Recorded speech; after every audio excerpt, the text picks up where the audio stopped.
I told you last week, it's all going to come down to their penalty kill and whether or not they can withstand the pressure that the Canadiens can put on in that particular part of the game. They're good in and game two. The first two games, they were great. As a matter of fact, first game that they played was almost perfect.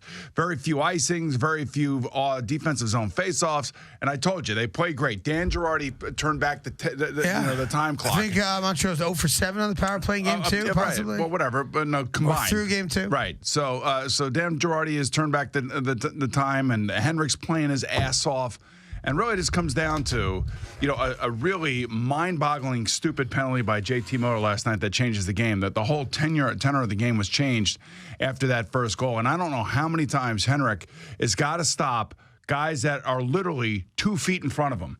There is nobody wiping out the crease. I want to put Jeff Bukaboom in a freaking uniform and say, go out there and or at least tell your defensemen what you want them to do and stop allowing the Canadiens to stand in front of Henrik, beat up Henrik, run into Henrik, hit him with the sticks, you name it, they're doing it. And they are getting to the net, and they are just outworking the Rangers since the second half of the third period on Friday night when the Rangers had a 1-goal lead and Alain Vigneault goes into a shell, and then it's dump and change, and then we're going to defend, and we're going to be under assault, we're going to be under more assault, and then it's going to be an empty, and then they're going to take their goalie out, and it's just going to be a freaking mayhem in front of in front of Henrik, and quite frankly, they had a chance to go up 2-0 on the Canadiens. Sure. And I don't think last night was a reflection of the loss that they took in Game 2.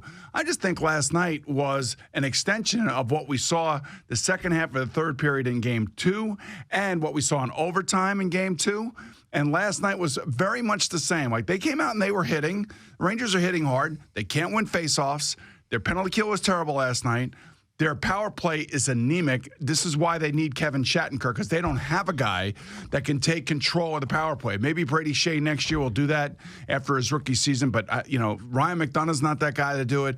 It's certainly not Zuccarello who is that guy. He's not the guy to do it. And then, of course, when you take a look at the younger players, the JT Millers, Kevin Hayes has reverted back to where he was at the end of last year. All this off-season work and all this dedication to his craft, and now all of a sudden he's getting pushed around.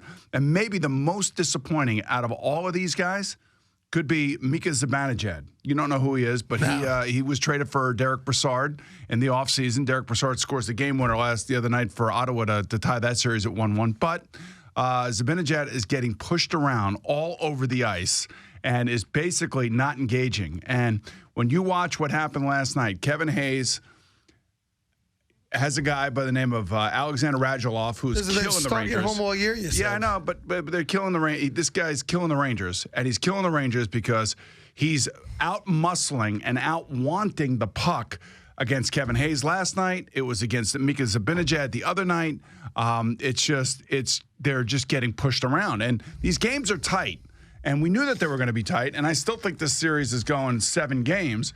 And this morning I'm frustrated because, again, on home ice, yet another loss, I think like 6 in a row now in the playoffs. And you can't score on Carey Price from outside the faceoff dot. You got to get in front of him.